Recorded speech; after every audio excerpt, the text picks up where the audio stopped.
זה שיר פשוט, זה שיר קצר, אולי נשמע טיפה מוזר, אבל תדע, כי זו עובדה, שאלוהים אוהב אותך, והוא רואה, והוא שומע.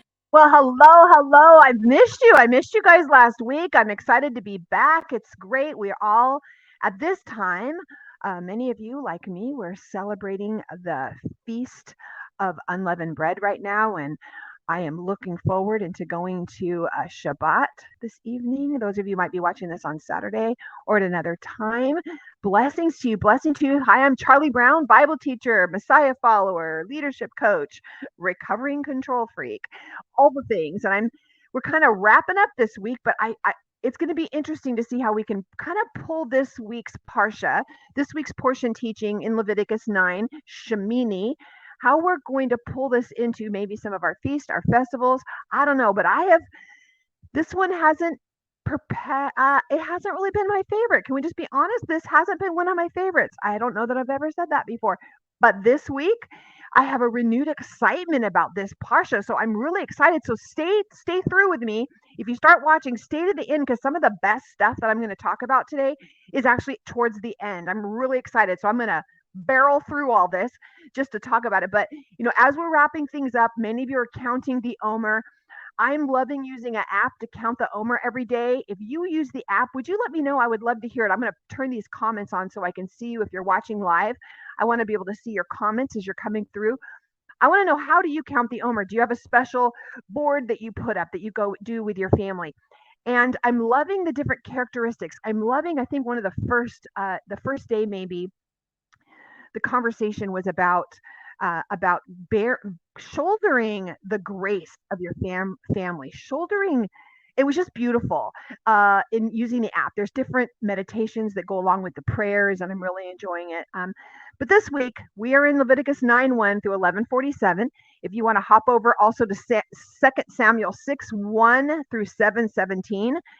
And also hop into Matthew if you get some time, Matthew 3:11 through 17. A lot of times I'm asked, how do you know what you're supposed to read when you're supposed to read it? We always send out, we have this over in our band community in the files, in the portion, which you can go to therootedcafe.com and then click on the portion and you can see how to get into our band. I'm going to try to get this on in the next couple weeks for you guys, so you have a copy of the reading schedule that you can print. I laminated mine and I have, put one, but I have one in my Bible and everything else. But if you have a reading schedule, this is the one that we have. We use a similar one. We use the same one actually as First Fruits of Zion. So, you can also go there and print one off. But we have this for you. Be happy to give this to you if you want one. I like this because I like that it's a little bit colorful. I mean, easy for me to see. But I'm just going to give you an example for this week. Let me find us. We are here in Sh'mini, okay? We see Sh'mini is right here, Sh'mini, okay? And if you see, you scoot over here, it has the date. The date says the 15th of April, 2023, and then you read across and it'll tell you this is the portion, this is the Haftarah, and this is the Brit Hadashah, or the Renewed Testament. These are the prophets, and this is going to be your Torah portion. So this is the portion. And people always wonder, well, how do you know which one I'm going to? Well, you go by this date here. See, it says 15 April. Now, if you're in school or you've been to school, there's always a date the assignments due. And this is how I was taught, is that you look for the date it's due. So this Saturday is the end of the week. It is our Shabbat. That's the last day. That's the day the homework is due. Just kidding. But that's how I think of it. That's when the reading is due. So that's the date for this week. And then on Sunday, you go to the next week because you have all the way till the following Saturday as the due date to get that reading done. You know what? To me, it was a relief to me to have like a set of kind of reading that wasn't just let me read through the Bible in a year and I had to check the boxes. I felt a little overwhelmed by that and other reading plans. When I was introduced to reading the Parshas every week and using this reading schedule, for me, it was freeing because it was a chunk that I could read and I could study, and I felt released. Now, I get to finish that, and then there's other things I move on to. anyways, that's how I wanted to jump into that with you. There is some special readings for today and tomorrow. Today's special reading, if you're watching live on Wednesday, the 12th of April, it's Exodus 13:17 through 15:26.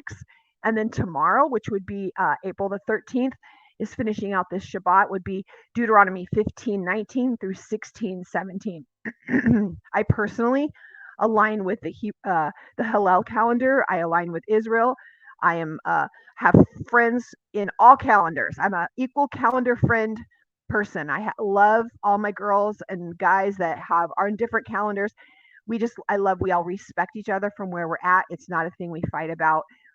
I just know for myself and for the Ruta Cafe, we are aligning with Israel, and they're on the Hillel calendar, so we're on the Hillel calendar. That's where we are. So something interesting also I wanted to share with you before we continue jumping in here is my friend Loyola, who was on here with me before, Loyola Lubis, she was on here with us. She asked me something that I wanted to share with you, and I thought it kind of leads into where we're going today. She asked me on a text a few days ago, she said, do you feel yourself walking away from a constriction and into a wilderness of new beginnings? And then she continued, is there an Egypt God is rescuing you from this year? Now, I shared this with many of you. If you're my close friends, I probably cut and pasted that and sent it to you as well because I wanted to hear your answers. But I want to hear it on here too from you, my friends. I want to hear the answer. Do you feel yourself walking away from a constriction and into the wilderness of new beginnings? Is that a yes or no? Do you feel it? I want to hear some. If you're watching live, wherever you can chat, if you're watching later in the comments, wherever you're at, would you just put yes or no? Yeah, you know what? I do feel myself walking away from some constrictions and into a wilderness of new beginnings. It might be a little scary, right? And then the second part of the question, is there an Egypt that God is rescuing you from this year? What does that look like? Short answer for me is yes. Yes, on so many levels for me this year. What about you? So many levels, so many levels. So I wrote, like, are you walking away from a Mitzrayim? Remember, Mitzrayim, Egypt, means like a tight constricted, like a constricted places, the straits. A lot of us talk about the birthing canal, birthing a nation. It's a constricting place. Are you walking away from a Mitzrayim right now and headed into a wilderness maybe you don't know about? Are you walking away from friendships? Are you walking away from maybe positions, jobs, maybe responsibilities? Are you walking away from congregations, possibly something that you thought, oh my gosh, I will never leave this, but he's asking you to leave what's comfortable? What about commitments you've maybe entangled yourself to? What, or I'll say, or there's some things that you, because of your decisions, because of things you've decided to stay too long in, you've become enslaved to it. What things have you become enslaved to? Systems, theories, processes, organizations, religion. What have you become enslaved to and you've stayed too long and he's birthing you out of it right now? I would so love to hear yours. So mine, I'm just going to just tell you some of mine. He's returning me right now to a promise of a calling to do teaching and workshop and women's conferences. It's been years and I'm back on it this year. He has called me back into that. I have a book launching this spring. But more importantly, some things that he is delivering me from is in my body. I've been sharing my journey with you of losing weight, making choices to make this temple a place that honors and is a great representation of the Holy One. This is the temple of the Holy Spirit. I am his temple. I am part of the Kohanim. I am part of the kingdom of priests. Do I represent him well? Does my body make his name famous as I walk in, as my choices, as my energy? Does my energy match my calling? Those are the things that he's taking me away from old theories that food helps me feel better, food comforts me, into a thing that I'm looking to him to be the thing that is my respite. He's my source. He's the thing that gets me through a bad day and not a bunch of potato chips or French fries. So I want to know the things from you guys. Where have you felt your bondage? Food? Is it a habit? Maybe you have to have a glass of wine to go to sleep every night because you haven't been able to. I'm not saying that's wrong. Trust me. I'm not saying that. But what I'm asking you, is it something you've become enslaved to? Is there something you're trusting in instead of him? Is it a person? Is there a person that you run to before you run to the throne? Are you like, I would say, you run to the throne before you run to the run to the phone before you run to the throne? Texting, messaging, Googling, whatever. Are you doing that? Is there something? Is it a commitment? Or here's another one. Is it your emotions? Is he calling you out of your emotions? Have you become entangled and enslaved, and has your identity been attached to some of your emotions? Because I know he's working in some areas in that in me as well. So what is he calling you out of? And part 2 of that is, where is he calling you into? Because that's where we're at this week. That's what, as we're celebrating Passover, as we're celebrating this feast, as we're celebrating them leaving and the miracles of being delivered and birthed into a new nation, what I want to encourage you to do is take a minute to think on these things, right? Think on it. What am I being called out of? And what am I being called into? These are very important things that you need to know. Or are you just sitting in your Mitzrayim and did you refuse to go? Have you refused to go? Have you refused to move forward? I have some years. I'm being honest. There's been years I've refused to move forward. I've refused to ask the questions and find out, where do I really need to be? Because I was in the middle of very intense emotions, drama, strife, divorce, things happening in family, deaths of family members. I was so caught up in that I didn't have the energy or the wherewithal to ask, where do you want me?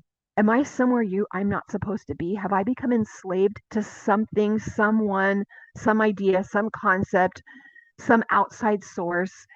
And where, God, do you want me to be? Am I refusing to let go of the things that keep me comfortable? And we're going to keep talking about this as we go through, and as they're leaving through, we get into Numbers and into Deuteronomy, when we refresh and go through all this again. How do you know? How do you know if this is you? How do you know if you might be refusing to go? You know how you know? Listen to your testimony. Listen to what's coming out of your pay hole, your mouth. What's coming out of here? What are you saying to others? Are you still talking about old things, about old wounds? Are you continually, and not even that old, they might just be some months or even in the last year or so. What are you talking about? Is it the same old things? Because if it is, that might be a place he's calling you to sit in and say, Father, am I being in some place really comfortable? You're calling me out and I'm afraid. Okay, I'll leave that with you. Challenge you in the next few days as you sit in these Shabbats. Sit in that and say, Father, what are you calling me out of? More importantly, what are you calling me into? Where are you calling me into? What is my calling? I pray today that he will make your calling and election sure. That's my prayer for you. And then before I jump in, I've had some really fun times this week. I've been reading in Chronicles. I just jumped into, and I'm in First Chronicles right now, and I just started reading through it really slowly. And one of the things, as I was going through, I've shared this. If you follow me on social media, I've shared this a little bit on TikTok, and I've shared it also, I think, on Facebook. But one of the fun things that I found as I was going through genealogies very slowly, and I'm just praying that the Holy One would just make connections if there needed to be a connection. Because you and I both know, right? Let's all agree, there is nothing in there by accident. So there's a reason those are there. Okay. So one of the things I came across is the name pops up, Shira, and she's the daughter, or maybe the granddaughter, probably granddaughter, I'm not sure, of Ephraim. You read it, you look it up, tell me what you think she is, because the way it's worded, and I even looked, and people disagree and agree on both. They think, oh, she was the daughter of Ephraim, son of Joseph, or she was the granddaughter. So you can look and see what you think. I kind of think granddaughter, but I don't know. We'll see. Anyways, it was really cool to me because randomly she pops up in this genealogy talking about Ephraim's sons dying. And then it says, and then Shira, the daughter, built 3 cities, Lower and Upper Beth Horon and Uzzen Shira. So there's a daughter, there's a girl, built 3 cities. We got an architect who's a woman, who's a leader. And I was so impressed by that and so excited to see that, because a lot of times women, we are told that we're told different things about who we are. And I want to encourage you today, you are a builder. And it kind of moves on after that. Like it's no big deal. Like, oh, I just put that in there. But listen, I want to go back to, you were created to build things, ladies. You were created to build things. It may not be a city, but check out Proverbs 31 again. What are you building in your home? What are you building in your life? I'm going to call you out to stop being satisfied by just complacently not doing anything, especially my friends out there who are in a place where maybe kids have moved on and you have some extra time on your hand. What is he calling you to build? And I want you to pray about that as well. My friend Lauren Cruz and Robin Luton, both of you know, they have excellent books on Proverbs 31. Hold on, let me drink. But we are women of valor, right? And we partner with our husbands, or if you're working in an environment where there's men, you're partnering to serve and create for the kingdom. So I'm calling you out to build some things, to ask him, what are you calling me to build? And I want you to reread about bringing, I was rereading then the next section was about bringing the ark back. And how they get to the threshing floor of Kedon or Nikon, depends on where you're reading this. In 2 Samuel, the story is also talking about this and talks about the oxen stumbling. Well, I was brought back to that. I remember a season when I just sat in that. And I also remember that I think I taught this incorrectly. And I'll share that, what I felt like I taught at the time. But I want to just read kind of a definition of what a threshing floor is. I promise we're hopping into this parsha. That's why I said stick with me, because it's going to get really, really good as we jump into the more of this parsha. But I want to kind of share some other readings that I'm going through and encourage you to get back into your word and just little by little read and pray until he brings something up and you're like, oh, what's this? Shira, what? So I was rereading about this, and a threshing floor in scripture is a place of separation and revelation.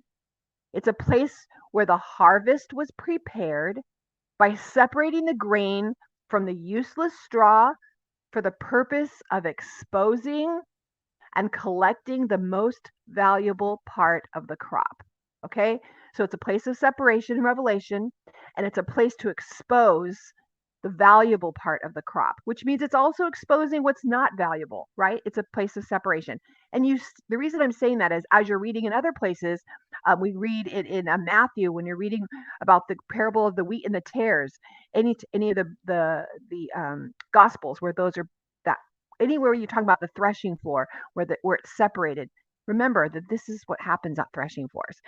And it applies to where we are in Torah, right? It applies to our feasts. This is a threshing floor. This is a place where things are revealed to us of what needs to be separated out of my life. Right now, we separated the chametz out of our homes. We've removed that because it's something that's, well, how are we separated? How are we different? How are we, and we are given instructions, what to touch and what not to touch. We're going to be going into that. What is his superior plan for our lives? And how do we live a life that's kadosh, not perfect, kadosh, set apart? How do we live a life that looks different and honor what he's saying on the things that we don't touch? Well, Uzzah, one of the sons of Abimadab, reaches up, he grabs onto the ark because they were leading it through, and he dies. The ox stumbles and he reaches back and he grabs onto the ark because he's afraid it's going to. And for my ladies out there that follow me along as far as being a control freak, I am going to talk about this over in our Facebook group a little more in depth, but he dies because he's trying to control something. Trying to help, good intentions, but he was told not to touch it. If we go back to the definition above, they're right in front of the threshing floor. And I was thinking, is God exposing something in Uzzah's heart? And he was separating to show people, this is what you do and this is what you don't do. The story is also retold in 2 Samuel 6. Isn't that where that's where we're at this week? Yeah, 2 Samuel 6. Hey, honestly, I didn't even know that when I wrote that. 2 Samuel 6, the story is retold again. And so it's part of your reading this week. So yes, this is all part of the same thing. Thank you, Father. Okay, back from my rabbit trail.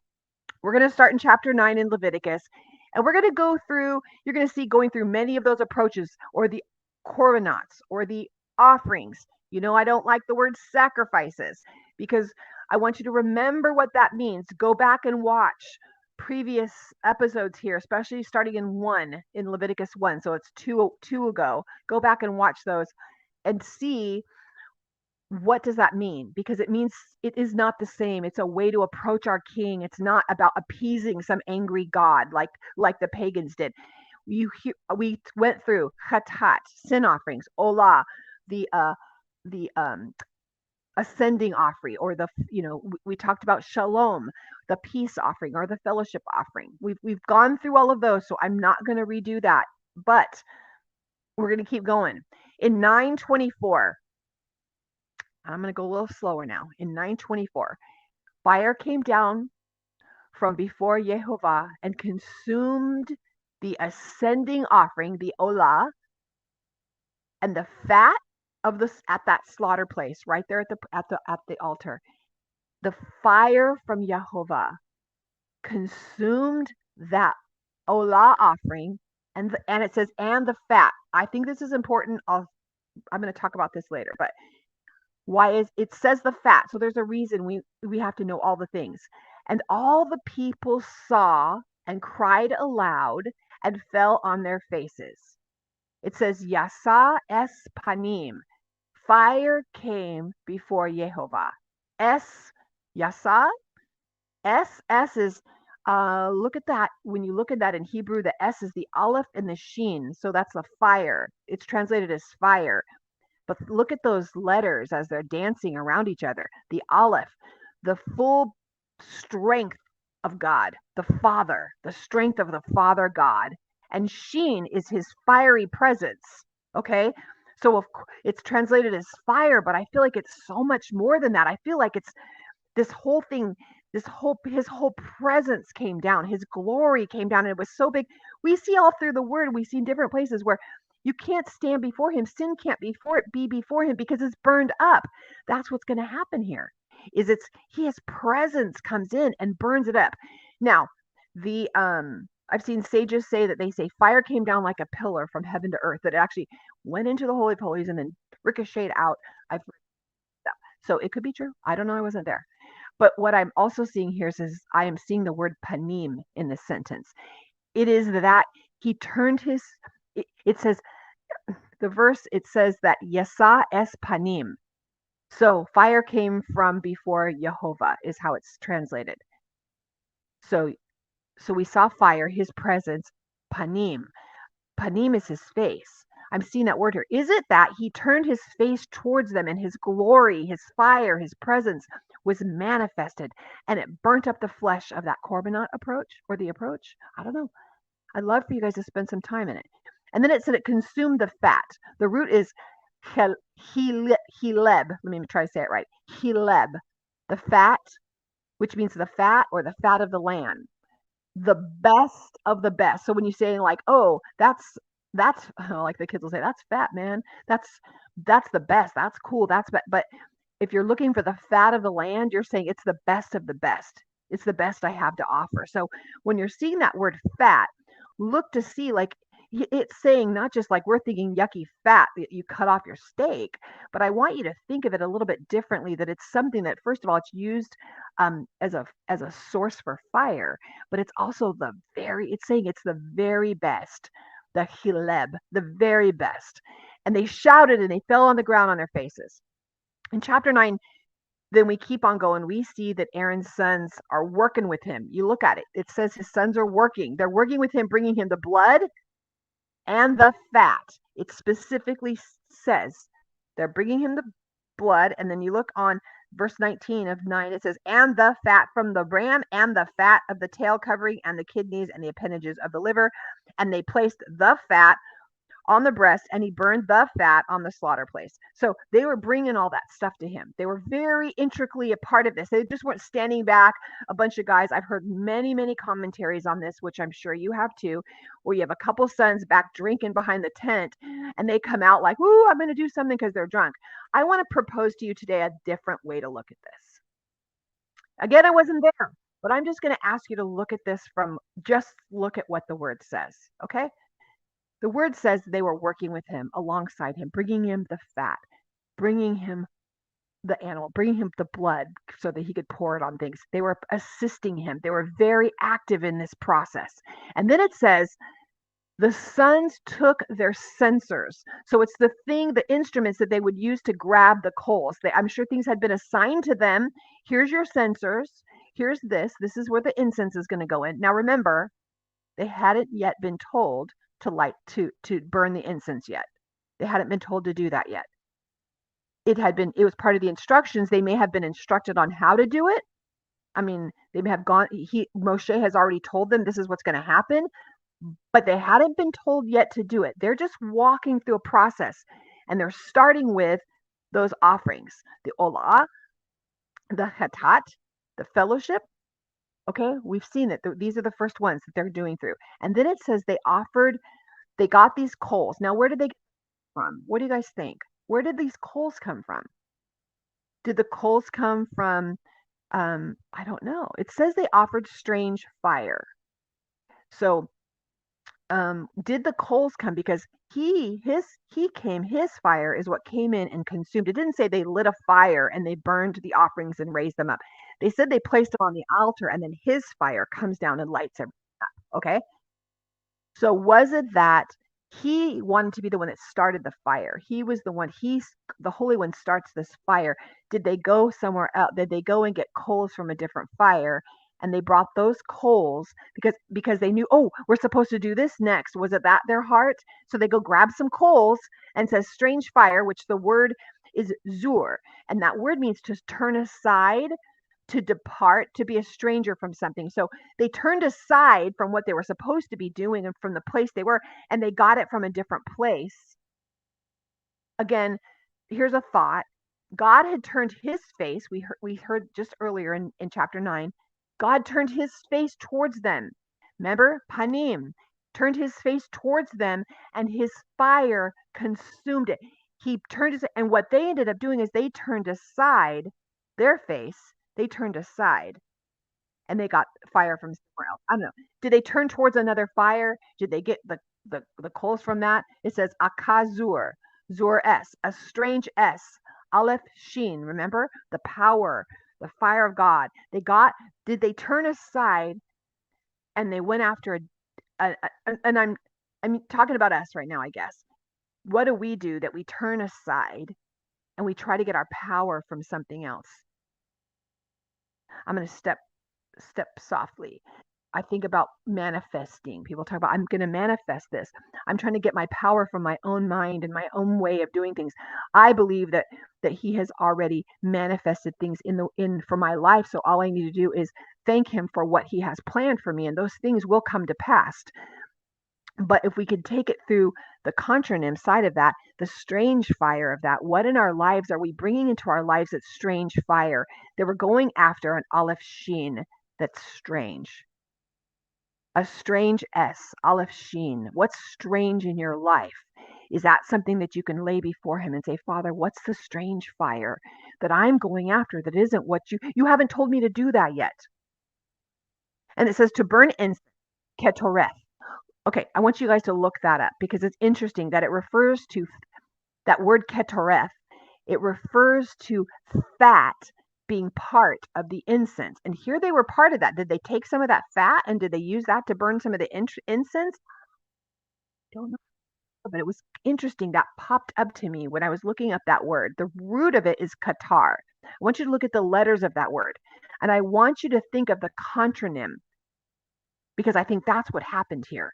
Because remember, a word can mean one thing, but then the contronym in Hebrew, there's always the contronym of the word. If you're not walking under the Holy One, if you're not walking in his ways, the contronym, like mem, can be flowing revelation or it can be chaos, right? I want you to go through, that's your homework. I want you to look up the word Qatar, Qatar. I want you to look at this up of this burnt incense. You can look that up in this verse. Ketoreth, and then the root is Qatar. I have Qatar. That's how I wrote it. I want you to look at those letters. I want you to see those letters, and I want you to think about the contronym, and I want you to get back to me, because that's what's happening here. They offered a strange fire to Yehovah, panim Yehovah, before the face of Yehovah. And then it says the fire devours them, like it did the animals.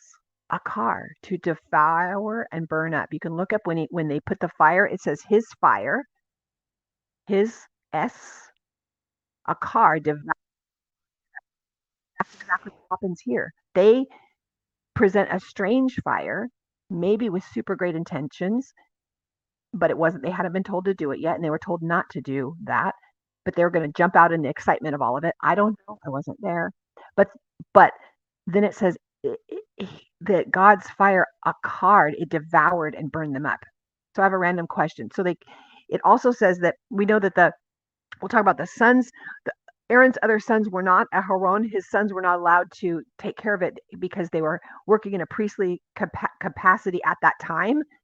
And so normally the high priest was not allowed to touch a dead body, but the other priests could, but they'd had to go through all the ceremony, which we'll talk about in other portions. But at this time, in this ceremony of what's happening right now, for some reason, they weren't allowed to either. Any of the working Kohanim were not allowed to do it. So what happened is they had to have the cousins. So the cousins end up having to take them out. And it says that they carried them out on their coats. So it's interesting to me, if I'm burning something up, if fire comes down and is burning me up from heaven, why wouldn't my clothes burn first and then my skin? I mean, I've watched enough like CSI shows or like Bones. Like I watch those. I love those shows. Can we just be? I love Bones. Funny show, but I like that show. Anyway, random question about this is if they're why did their clothes burn up? Some sages say that they burned from the inside out and it was like a shell that was left. Well, that would be interesting to me because it kind of would make sense that the fire, his glory would have consumed him, and that their soul, everything burnt up, that their nephesh, all that burnt up and it just left. What couldn't be in his presence, that strange fire could not be in his presence, and it just left the shell of their coats, because it says they carried him out in their coats. In verse 9, verse 11, if we go back, if you reread it, it says we see that the flesh and the skin were taken outside the camp. And that's what we're instructed to do with these two guys. Take them outside the camp by their coats, covering. I did a lot of energy in this, so if you want to spend some time in it, I spent some more time than you guys wanted to talk about here today. But the interesting is the same word used for when the Holy One clothed Adam, the coats, talking about that. I mean, so if you can go in and look at it, I think there's something here that when we go through the word, again, look at the whole word at the very end of days when we stand before him, that nothing can stand before him that can't pass through his esh, right? The aleph, the sheen. It has to pass through. If it can't pass through, we can't stand before him. All that stuff is going to be burned away. So I spent some time in that. I really wish I'd get more back from you guys. I wish I would get some more feedback, whether you're emailing me or whatever. You can email me at charlie@therootedcafe.com, KAFE.com, or Charlie, remember just an I, Charlie, CHARLI, at charliebrown.com. Either one. You can email me because I would love to hear your feedback. What did you find out? What do you think? What have you been taught? And now you're thinking, I looked into this and I've actually found this isn't what I thought. Okay. So, the sons, bottom line, we know they acted on their own because they were not told to do this. Yes, there was to be an incense. Again, Moses had told them to do it, but not yet. More importantly, Yehovah had not ordered them to start it yet. And the first fire of the incense was to be kindled by the fire of God, not by a strange fire. They acted independently. And just because you think it's a good idea doesn't mean it's a God idea. If you're operating out of your calling, he's told you to do it, but he's saying not yet. And you're just impatient and you're like, you've tried to do it and you've tried to build the house, but you labored in vain, right? Are you operating out of your authority where you stepped into something and you didn't have the authority to step into that and you didn't have a covering, so it all fell apart and maybe a part of you died? I mean, we are blessed that we have grace, but at the same time, we have consequences. So some things can die. We lose time. We lose a lot of things. Sometimes There's a death of our pride, which needed to happen. The standards are really high for these positions. And the standards maybe of the position you've been called to is really high. And I think that we get loosey-goosey and we forget that. And we don't operate in a spirit of excellence. We just forget the calling, or we are the assistant to the high priest, or we're the assistant and the one bringing things and doing things. And we just decide to go out on our own, whether with a good heart we're helping or whether we want the attention from it. I don't know the motive, but either way, we weren't told to do it. And we aren't trusting the person with a calling if we're operating in someone else's ministry, and we step in and we try to operate and we do something out of line or out of balance. And then what happens is some type of a death. So we step into more than we can handle. That happens too. I'm going to scoot past some of these. I talked about the bodies already. Some people talked about, it's interesting, right away they talk about going into drinking. And so I've heard a lot of people say that they were drunk. That's why this happened. That they may have had wine from the shalom offering that they had just taken in for that celebration. I don't know. I honestly, maybe that's what broke down their inhibitions. Not that they were necessarily drunk, but it's assumed that they were drunk. But for me, I know for me, if I have glass of wine with dinner, like on Shabbat, for example, if I have wine with Shabbat, I notice it's harder for me to say no to maybe dessert, or harder to say no to the extra piece of challah or whatever. Do you know what I'm saying? Like having wine sometimes can loosen your inhibitions, and you're a little more relaxed and may cause you to be a little loosey-goosey on your duties. And what he's saying is you're not allowed to be loosey-goosey. You're not allowed to be drunk, have drank wine when you're going into your position, because it's that important. You have to have your mind straight, your head on straight. Can I say that if you're operating in a ministry or with a ministry, or you have a ministry, or any of the combination of all of that, can I ask you that when you're going in to serve, to work, paid or not paid, volunteer, would you go in with excellence?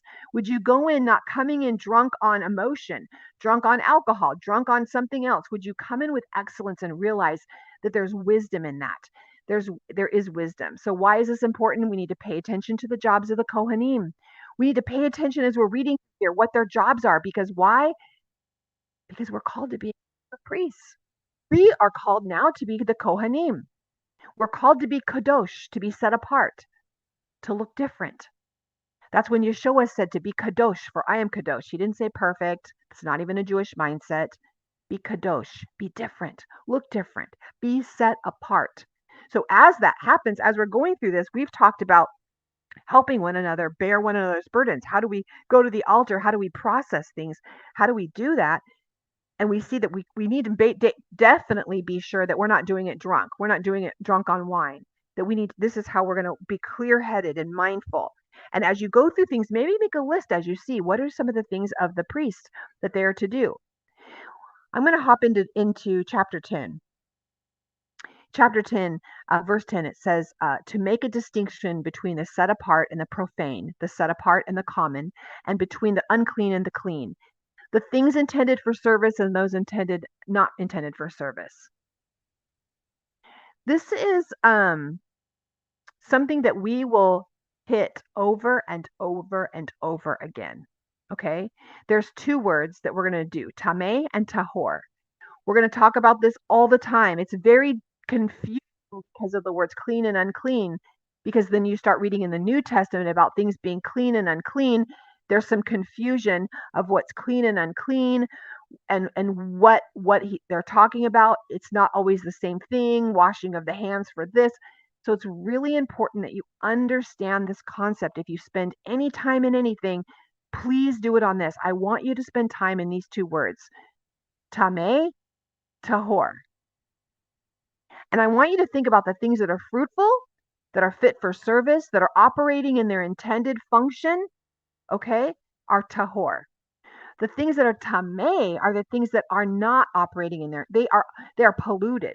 They are, it's important that you understand, it's not like, oh, it's dirty, don't touch it. It's not clean. It's not operating in its intended purpose, or you're using it in a way that it wasn't intended to be used. And I'm going to give you an example, and I'm going to step all over some people's toes. I'm going to talk about your bacon, okay? I'm going to talk about the things that were set up on this planet to be a filter, to filter. One of the ways we are set apart, right? One of the ways that we are set apart and we look different is by the food that we eat. Because it's really weird for us to say, no, thanks, I don't want going to have that. I don't eat pork or I don't eat shellfish. People are going to be like, what? God cleaned all that. Well, we'll have another. Go see, you guys all love Robin Gould, Dr. Robin Gould, Beacon or Bacon. Go read her book. But I just wanted to say, do I think it's going to send you to the pit of hell? Absolutely not. But I'm going to tell you, it will keep you from. There's reasons shown why people get cancer. There's things happening in your body. I'm going to say there's things we don't have to know. He just said don't do it. Okay. So the things that are not operated, we're not using it for the purpose. So those things are meant to be filters, not food.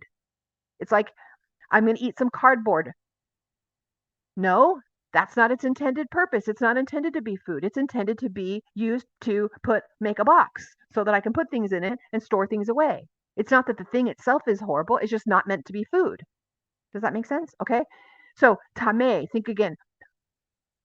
It's important we know the difference, especially again with food. We're going to hear it all the time. This is clean. This is unclean. Look at the words tameh, tahor. Tameh, polluted, not fit for service. Yes, I'm going to beat this in. Tahor. Listen to this. Guys, listen. Tahor. The root of this word is it says to shine, to be bright. Can you see? Let your light so shine before men. Oh, let your light shine. Be tahor. Operate in your intended purpose. Don't pollute what he's in our bodies, the things that we're putting in our bodies that are tameh, they're polluted, they're not fit for service, they're not intended for us to be able to do the things we're called to do, to be who we're called to be the light to the nations that he's called us to. He said to be tahor. Think about the bride, to be without spot or wrinkle because you're bright and you're shining bright. If he's returning for a bride that is tahor, that is how we have to be set apart. And we don't participate in the things that are tameh. I have to change. I wrote a different little thing here. Got the words mixed up. Can I just tell you, I do this and still get those two mixed up. I have to over and over tell myself in my head.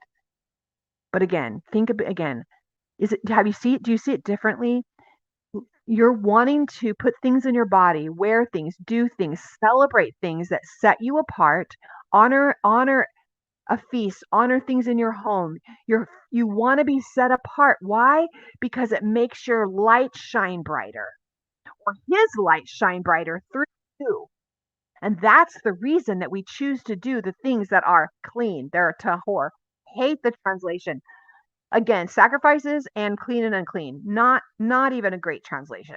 They are not about being what's clean. It's about operating in the function it was intended so that you can shine bright before men. You can shine bright and be set apart and be different. Is it? I think that's, don't you? Do you love how that's just different? That's what makes you look different. And then he comes in and he says, teach them all the laws. The laws. The word is, I don't know, tell me what your word says when it talks about teach them all the laws. Is, where are we at here? Probably which fire went out, died. 10. Oh, geez. It's in chapter 10. Go through 10. Teach them the laws.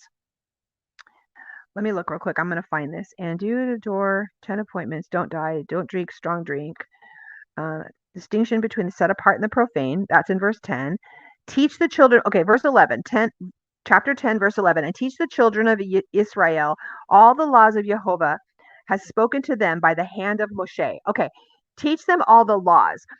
I want to know, what does your translation say? Does it say laws? Does it say ordinances? Does it say statutes? Tell me what it says. The word is actually hok. It's and if you look up the word hok for that in that verse, it actually is. We think of laws like speeding laws, or we have so many laws. I love that people are saying, I don't know how you can walk in 613? Well, first of all, I don't, because I'm a woman, and some of those laws do not pertain to me. And a man can't use all of those, because there's no temple, so you're not a priest in some conditions, and also you're not a woman. So there's some of the the laws and ordinances that are set apart, that set you apart, don't apply to you. So you can't do all 613 either. Yeshua could do all 613 because he wasn't a woman. So there's some of those he didn't do either. But he was set apart and he was different. He was Kodesh. Okay, so if you look up that word hok, the word isn't like a law or an ordinance, but it's an established or appointed things like times and seasons. Okay, and the root of that makes it even cooler. The root of it is hakak, which means to cut and to engrave. So he's saying here, teach the children of Israel all I wouldn't say laws, I would say teach them the established appointed things that I've engraved in them, the things I wrote. I wrote to them and I gave them to the hands of Moshe to carry down to you. I've engraved them in their hearts, right? When he says he's called us he said he'll take a heart of stone and turn it into a heart of flesh and cause us to obey his ordinances, his hok, the things that he has set for us that are beautiful. They're not like a bondage. It's not a yoke we can't carry. These things are beautiful. He's engraved them on us. It's our marriage covenant with him. If you do this, then I'll do this. Okay. I love that part so much. And then the last part, this part was just super cool to me. He says, I want you to bring, and we're going to hop down to, he's going to talk about let's go 13. And you shall eat eat it in a set apart place because it's yours by law. He's talking about the shalom, the fellowship offering, the shalom offering, the shalom korbanot, the approach. There's a portion of that the priests get to eat. That is their portion. Okay. And then it says, and you shall eat it in a set apart place because it's yours by law and your sons by law of the offerings made by fire. And so it has been commanded. You know what? When I read that, I was thinking, if my food source relied on all of your shalom offerings, it relied on you all, because you would think about what happened if you made a shalom offering. You made the shalom offering because you reconciled with someone. Before you could do anything else, you would have to go to them, reconcile, and then you would bring the shalom offering. And that's what the priest got to eat. If my sustenance and my family's sustenance relied on all of you getting along, what would one of my motives be as a Kohanim? To bring peace, to bring shalom. What did Yeshua say as our high priest? Shalom, I give you. He's our sustenance. He does. I mean, my mind was blowing as I was thinking of how much of a responsibility it is for us to keep peace, for us to bring shalom to the nations, to receive the shalom that he gave us, because that is our sustenance. Are you following me? Is that cool? That is what, to me, and then as this continues on, it's the heaved shoulder. And I was reading it, mine says,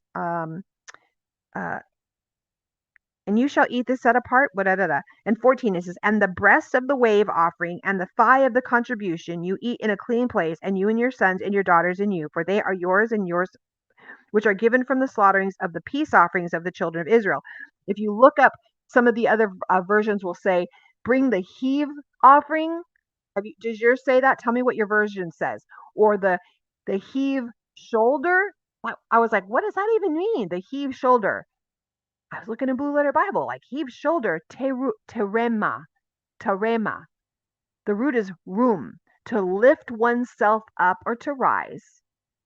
Okay, remember this is a voluntary offering. To lift yourself up to rise. And the first usage of this word, this root of this word about this wave offering, or the heave offering, the heave shoulder offering. Lots of different ways to say this, right? The wave.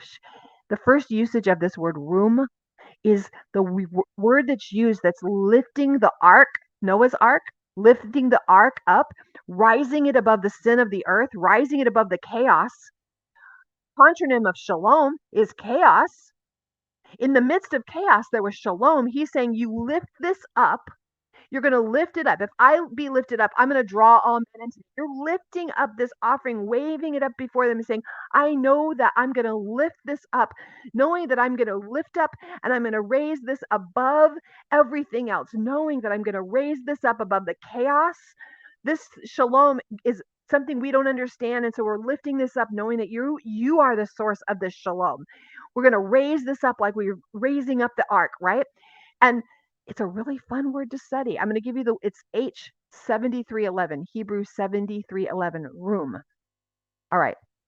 And then the next, it says, the word is terema suk. In Hebrew, it's the heave shoulder. And I was like, this makes no sense. And the word suk means to run after. To run after. We think, oh, a shoulder off, like this is our shoulder, but that's not it. It's actually the part of the leg that is for running. But what it means at its root, it means to be excited about something, to desire something so much that you run after it. And it was raised to God, and then it was set aside for the priest to eat. And again, it was from the korbanot shalom, the peace or the fellowship offering, and that was their portion. So, I'm going to reiterate, room is to rise above, suk is to run after. So and it's taking this part of the shalom offering. So we're doing this is that we're rising above and we're being set apart. We are a kingdom of priests. Let's get practical on this. If we're a kingdom of priests, how are we lifting ourselves up, rising above? It's a lifting up and rising up and offering everything and saying, I'm going to run after you. I'm going to run after this with all my desire, with everything. The priest said, I'm lifting this back up to you because you're the source of strength. You're everything. You are a provider. This is our provision. And I'm going to lift it back up, and I'm going to give this up and I'm going to wave it. And then it's going to be set aside for my family to eat because I'm going to acknowledge the fact that my provider, that this is coming from a place of shalom and not in the midst of chaos, that you're bringing this. You're going, and it's saying that with everything that I am, I'm giving up the weight of ability to provide for my family because I'm a Kohanim. So I'm giving up the ability to do that because of the being a Levite. This is my job. I don't get land like everyone else. I don't get to have cattle like everyone else. This is my provision. So because you're my provider, and I'm going to run after you because I have nothing else to run after. I'm not going to be running after horses and chariots. I'm not going to be running after business opportunities and how can I build more for my family and do more for my family. I'm not saying those things are wrong, but I'm asking you, as a Kohanim in your home, as the Kohanim in your life, he's called you to be a kingdom of priests. How are you bringing peace, shalom, to the chaos all around you? How are you doing that? How are you ensuring that case? In our home, we've been saying, like Hava Harris said, her goal was to make his name famous. And we keep saying, do my words make his name famous?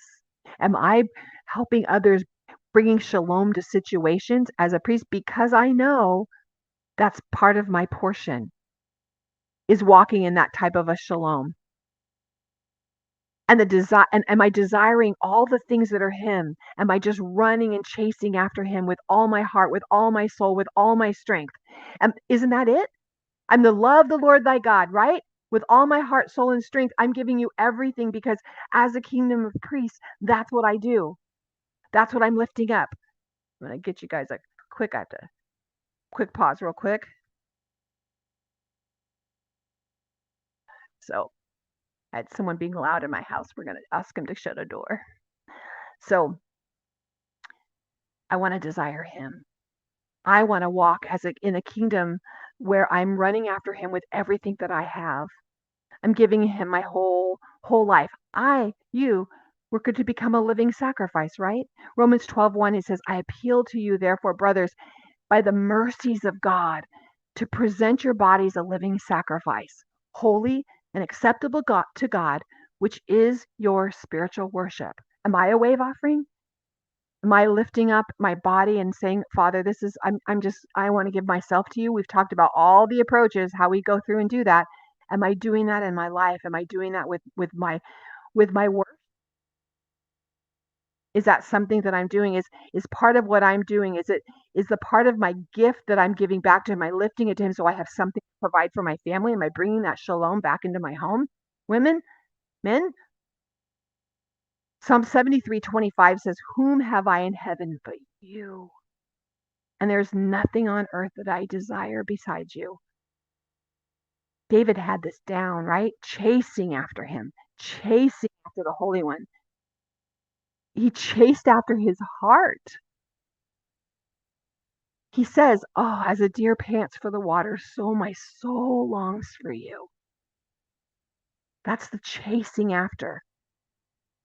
And then Psalms 37:4, "Delight yourself in the Lord, and he will give you the desires of your heart." I don't know what the desires of your heart are. For me, that changes. And I think the closer and closer that I get to him, the more the desires of my heart change. Why? Because my heart becomes more like his heart. My ways become more like his. Closer I get to him, he gives me the desires of my heart because my desires now start to align with who he is and what he wants from me, from my family. I pray that you have something new to think about. I'm not going to hop into chapter 11. I'm not going to hop into there. I'm going to let you guys hop in there and just go to town. If you want, hop in with us on Fridays, ladies. We have the portion. You can go to the Rooted Cafe at the portion and find out all the ways. Join us on Band in the portion as well. It'll tell you how to do that there. And we go live in there. So you live our teaching every single week. You'll hear us live teaching. And this week I teach with Rebecca on Friday. So that'll be fun. And we'll we'll get into 11 and get some more details in there. But I want to challenge you this week to spend some time, especially in these extra Shabbats that we get this week. Spend some time asking him, what am I not letting get burned up? What am I trying to drag around with me? Where am I so comfortable? What's my mitzrayim that I'm not letting him pull me away from? Where does he want me to change? Where does he want me to move into another direction? And where have I just been, haven't left. I have stayed here. I think he's calling you out today. He's calling you out to new, amazing, great places that look scary, but it really is amazing, and it's full of peace in the midst of that chaos, that shalom. So much bigger than peace, right? That shalom. And am I a living sacrifice that I'm bringing shalom to every situation? Even in the car, when someone cuts you off, even when things happen in the house, even when things happen at work, am I bringing shalom even in the midst of chaos? He's going to show you where, he's going to show you how, and he doesn't leave you. He shows you. He is going to teach you. He wants to teach you all things. Be blessed. I'm excited to be back with you next week. Again, spend some time in his word on these extra days. Go check out some of those stories I talked about in Chronicles, and then read in Samuel. Read about that and let me know where he's showing you you've touched some things, trying to control some things that just weren't yours to do. And again, he brought, kind of like the sons, stepping into an area that they weren't supposed to step into. Same thing happened with Uzzah when he tried to rectify the falling ark of the covenant. So we'll see you guys next week. Be blessed, and let's get practical with this portion. Right?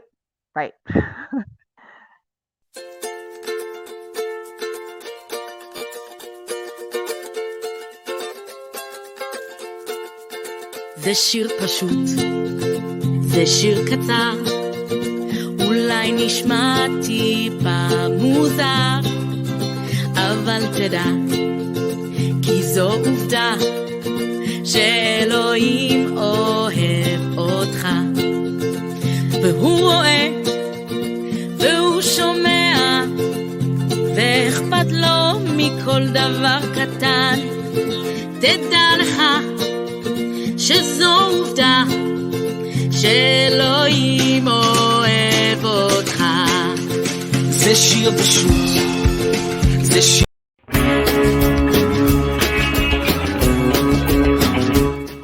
are richly blessed to bring you what we believe is the fullest, most diverse, yet up-to-date progressive teachings, discussion, and prayer programming you can find anywhere on